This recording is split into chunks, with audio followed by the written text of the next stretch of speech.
Hey, what's up, guys? It's your boy Dick, and this is another bonus episode of the Put Me Over podcast. This one is actually going to be going backwards. I just recently uploaded the Collision in Korea episode. Go check it out if you haven't got the chance. This time, I'm actually going to be working on Nick Gage. I know the Nick Gage episode was done a couple of weeks ago, and didn't really have the time to get into actually reviewing it until this weekend. I know I'm going backwards, like I said, but I kind of wanted to. Another reason why I waited so long was to kind of gather my thoughts overall on Nick Gage. It is kind of a controversial topic in the sense that, for me personally, I'm not really too big on death matches as much as I was when I was a kid. When I was younger, I loved death matches. I loved ECW, and to a lesser extent, XPW, which Vice is doing a documentary on XPW, which I'm looking forward to once that's released. So, and also just Nick, just I've heard very little about Nick Gage outside of really what he's done for CZW and the infamous match with David Arquette, in which this documentary does cover. So overall, another good episode by Vice. There has not been a terrible episode of Dark Side of the Ring yet. Um, so far, season three has knocked it out of the park. Um, I still would put Brian Pillman up as number one. Maybe Brian Pillman, this, and then maybe the Collision in Korea, in order so far. But uh, we'll see how the rest of the episodes go. I know this week, as I'm recording, this is May 23rd. That the Nick Gage, I'm sorry, the Ultimate Warrior episode is going to be released this Thursday on Vice, and tonight I believe A&E is going to release the biography on the Ultimate Warrior. So, what I might end up doing is I might do a compare and contrast between the two documentaries because I think it's going to be very interesting to see how one side presents the Ultimate Warrior and another side presents him. So we're going to see a lot of. It's going to be very interesting this week to see how two companies portray the Ultimate Warrior, which he himself is a very polarizing figure to begin with. But I digress. So let's go back to Nick Gage. One of the things that sets the tone is just how this guy grew up. He grew up he grew up with a single mom. His father was a huge WWE fan, so he would always watch WWE when he'd go to his dad's house in Pennsylvania. And being from that area, he grew up watching ECW, and this is really where a lot of the deathmatch guys they got into deathmatch was because of ECW and FMW in Japan in the 90s.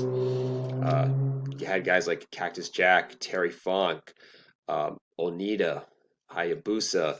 They were the big names when it comes to deathmatch, and that left a lasting image in Nick Gage. John Moxley is shown throughout this documentary, and he provides some excellent insight as to not only Nick Gage but also to deathmatch wrestling. John Moxley obviously came from the world of deathmatch, and he talks about this time where he first wrestled Nick Gage, and Nick Gage loves using a pizza cutter. So he was talking about how Gage would use a pizza cutter and just slice it on his forehead, and even worse, around his mouth. And Moxley thought that he sliced his tongue out. And he checks his tongue. Turns out that wasn't the case.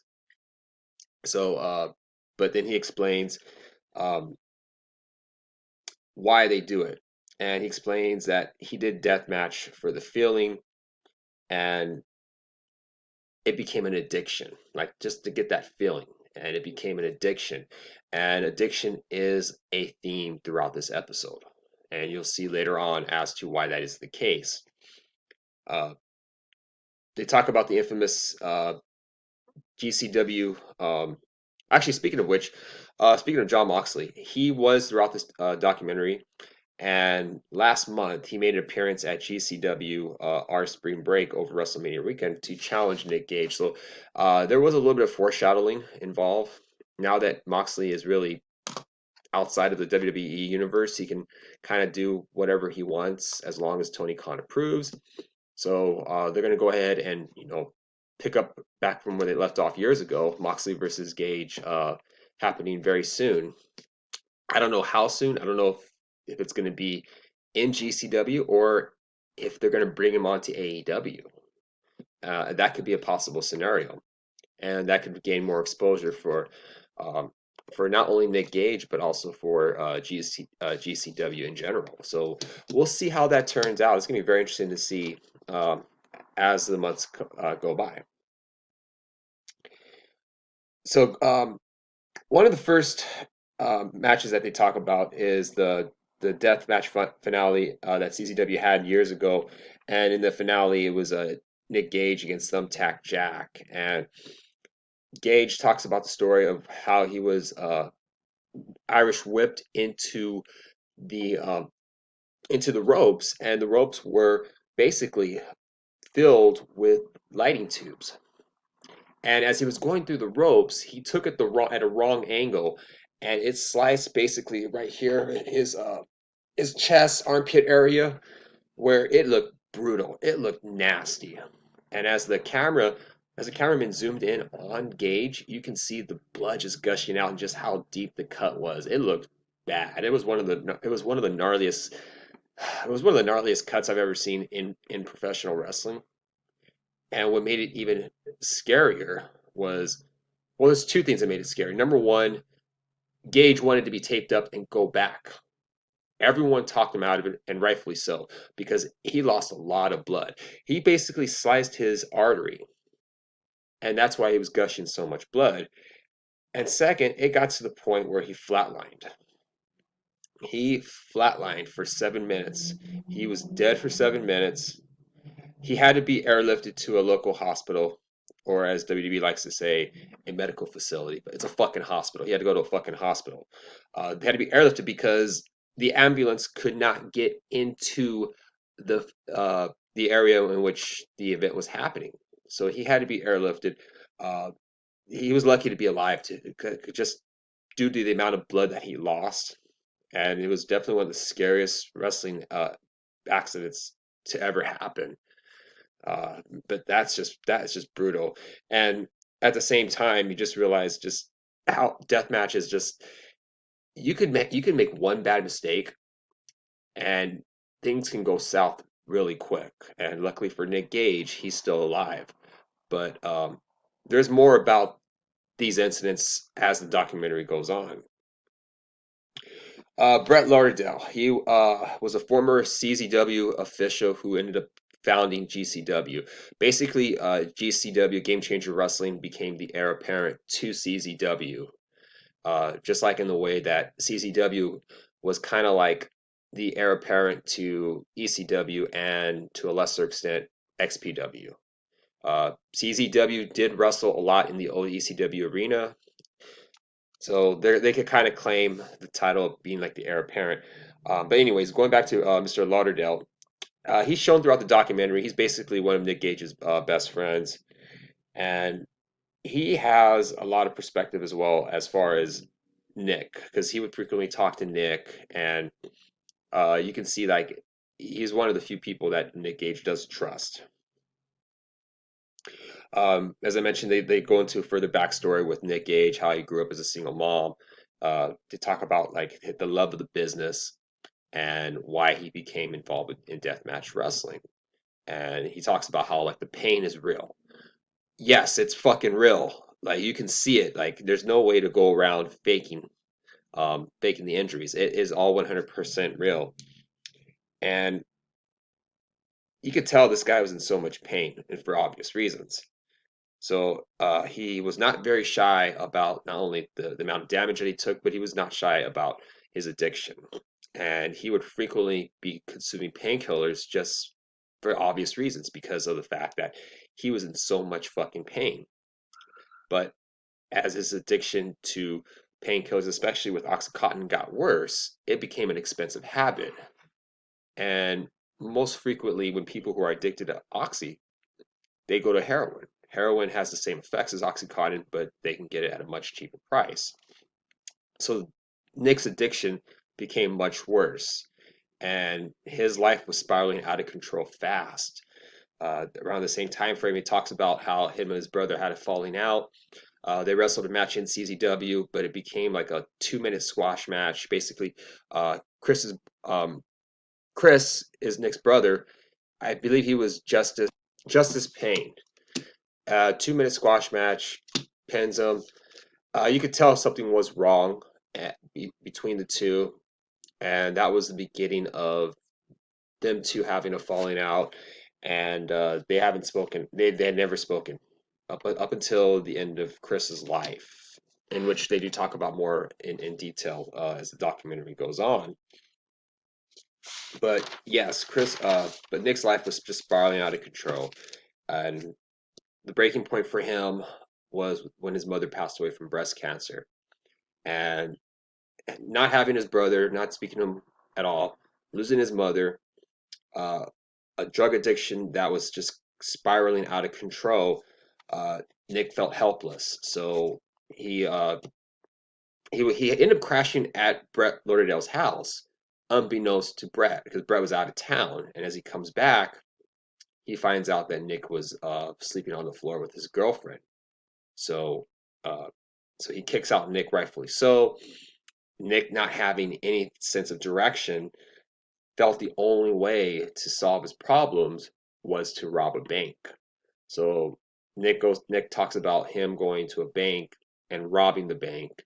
And then later we see John Moxley talking about how he got an email, and in the email was a footage of Nick robbing the bank. And Moxley said it best. Nick would always come to the ring with a bandana with a mask on, but didn't wear a mask when he robbed a fucking bank.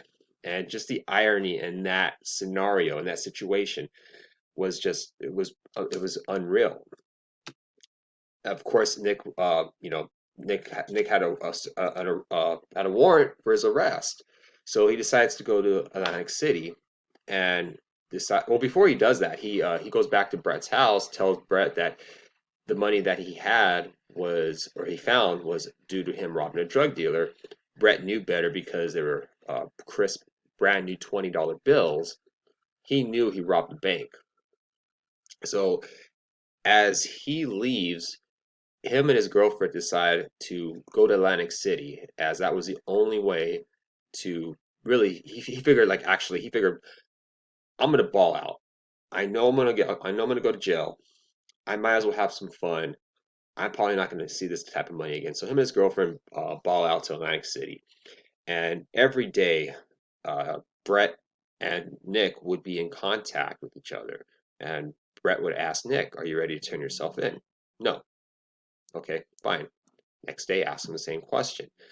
And it wasn't until the eighth day in which they were in Atlantic City where Nick decides to call Brett, "I'm finally done." So Brett picks him up from Atlantic City, and he has his last meal before turning himself in, which consists of a Whopper, a 40, and a couple of blunts. That's a that's a Nick Gage Last Supper right there. I'm a little envious of the guy. Um, but before he does that, before he turns himself in, that's what he has. Turns himself in, and is sentenced to a 5 year term in prison. And he was actually placed in the same block as murderers and uh, those who had gun violations. So he was definitely not he was not placed in a good spot. He was definitely not in solitary confinement. He was there with like some of the roughest parts of that prison that he was sentenced to. So as he was, and Nick explains that while he was in jail, he was losing his mind.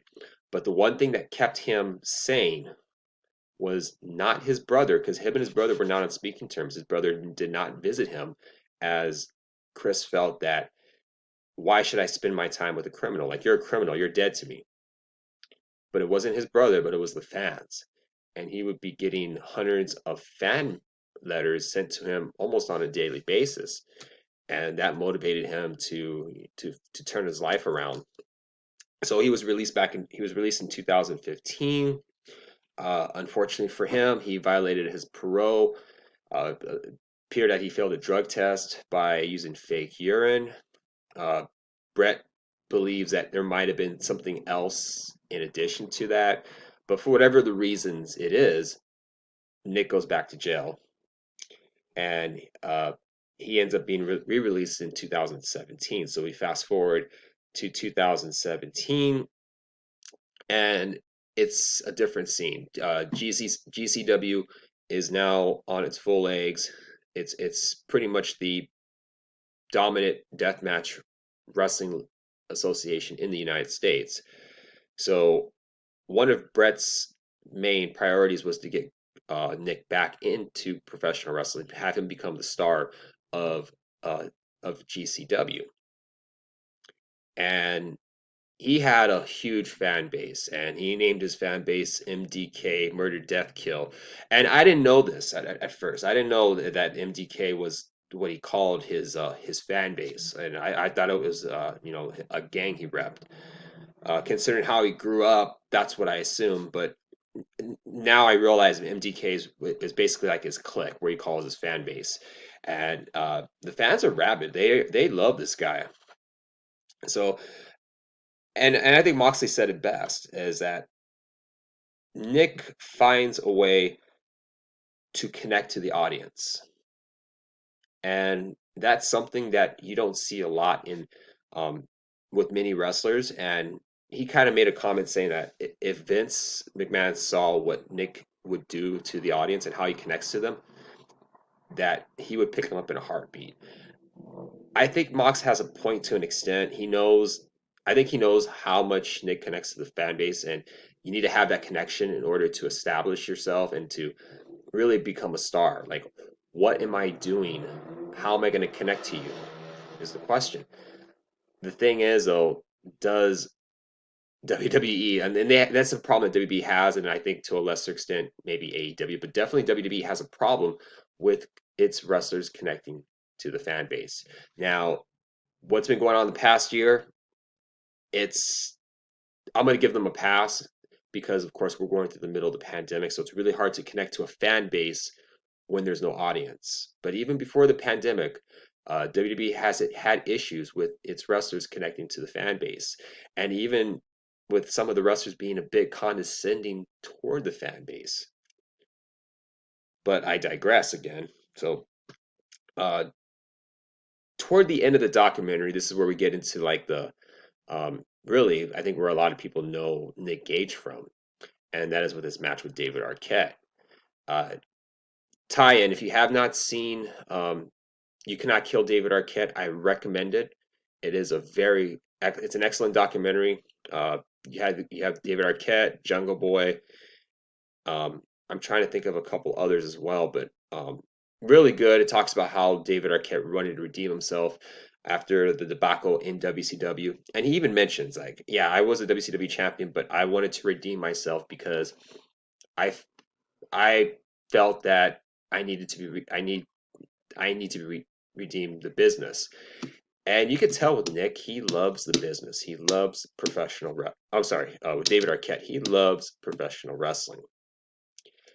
He was not a fan of him being booked as a world champion because Arquette knew it was a bad idea. But of course, when you're in that position, you're not going to say no. So I don't blame David Arquette for what happened. Because if I was in the same scenario, I probably would have done the same thing. So I completely understand. I never blame David Arquette for the fall of WCW. That was bad booking. I don't know why you would do that to your world champion. And that was one of the reasons as to why WCW folded. But uh, going back, Arquette talks about how he wanted to redeem himself, and he met up with Nick Gage in Hollywood. They had dinner, and the one thing Arquette kept mentioning is, "Do not cut me. Like you can do what you need to do, but do not cut me. Do not lacerate me." And during the match, what does Nick Gage do? He cuts Arquette, and you could tell that Arquette was bugging out on multiple occasions. But the one time that he bugged out the most was when Nick Gage got a light tube and smashed it over his head and cut him. When that happened, Arquette flipped out. And I can't blame Arquette on this one. Like, on the one hand, you could say, well, he knew what he signed up for. And yes, that's true. He knew what he signed up for. But at the same time, Nick Gage was taking liberties with him. He did go a little too far, and that happens sometimes in the middle of the match. But even then, that's still he had no right to take liberties. Uh, if you've seen the Arquette documentary, you could tell that when he was coming back into the ring, a lot of wrestlers were taking liberties with him because they felt that they had to defend the business because of what he did back in WCW. Even though that wasn't him, that was Vince Russo who did that. So yeah, I can't really blame Arquette for bugging out, even though he probably should have known better what he was getting into. But still, I can't really blame Arquette on that one. And the match was so infamous that it made the TMZ rounds. It made mainstream news because it involved a celebrity. And as the documentary ends, Nick talks about how Chris's life, as his life was slowly recovering. And the one thing that Nick is very self-aware of is that his path, while it's better, he knows that he's prone to relapsing. He's prone to not living a long life, and he's only in it for a good time. And he talks about how his brother Chris's life ended up taking a turn for the worse, and that Chris had a crumbling marriage. Chris had a drug addiction, and he had trouble with the law as well. And he talks about how, uh, and this is apparently what happened. So he talks about how he was being chased by the cops, and he jumped off the bridge and took his own life. And Nick talks about how the bridge is outside of his house. So when he walks outside of his house every day, he has to kind of remember that that's where his brother took his own life. And it's kind of sad to see that Nick was the only one in his family, his household, that's still alive. His dad died, mother passed away from breast cancer, his brother took his own life. It's really sad, and now all he really has is his girlfriend, he's been with for over 20 plus years, and that's really kind of like the only thing that's keeping him in check. Uh, by the way, his girlfriend, I mean, man, for being with him for that long, that's a that's an accomplishment in itself. So she deserves a lot of the credit, and you can say at the same time some of the criticism as well because of the life decisions that they both have done. Uh, but yeah, he talks about a lot of his foreshadowing. He believes that, hey, I'm not in it for a long time. I'm in it for a good time. So the conclusion of the documentary is open to interpretation. What's going to happen with Nick Gage? Is he going to finally get his shit together, or is this a theme that we've seen quite a bit involving other wrestlers, and especially with wrestlers who are prone to addiction? So we'll see what happens with Nick Gage. But yeah, overall, another excellent episode by Vice. This one took me a little bit longer to do, um, scheduling wise, and also just I was still trying to wrap my head in how I feel about Nick Gage as a person. As a person, I respect Nick Gage for what he's done for professional wrestling for death matches, and he's trying to make deathmatch more mainstream. The way he connects to his audience, I got to give him respect on that one. I had no clue what MDK was really until watching this documentary. Even though I'm personally not a big fan of death matches, I mean, although I do love ECW and to a lesser extent FMW back in the 90s, but this was me about 20, 30 years ago compared to now. So a lot's changed. And yeah, that's basically it. If you get a chance, watch, go and watch We're going to watch the Nick Gage documentary. In fact, all the Vice documentaries so far have been excellent. Like I said earlier on this recording, this is going to be the week of the Ultimate Warrior. I'm going to try to watch both this week. First with the A&E. A&E is going to be tonight, which is Sunday night, as of the time of this recording, and Vice's version is going to be out on Thursday. So What I plan to do for that one is I'm going to go ahead and do a compare and contrast both because I'm almost certain that both episodes are going to be vastly different. So that's the plan. Hopefully, I can get that out really more a lot sooner than these videos have been coming out. I'm going to try to get it out sometime next weekend, and probably Friday at the earliest. But we'll see what happens, and keep up to date on our social media, especially on Instagram and Twitter. We're going to try to get a full episode up this week as well. I know our schedules have been very busy. Uh, Andrew working full time, Byron with his many projects, Bobby and myself just trying to juggle life as we can. So hopefully we can also get a full episode out this week as well. But until then, just stay up to date on our social media, and I'll see you guys soon. You guys be safe out there. Peace.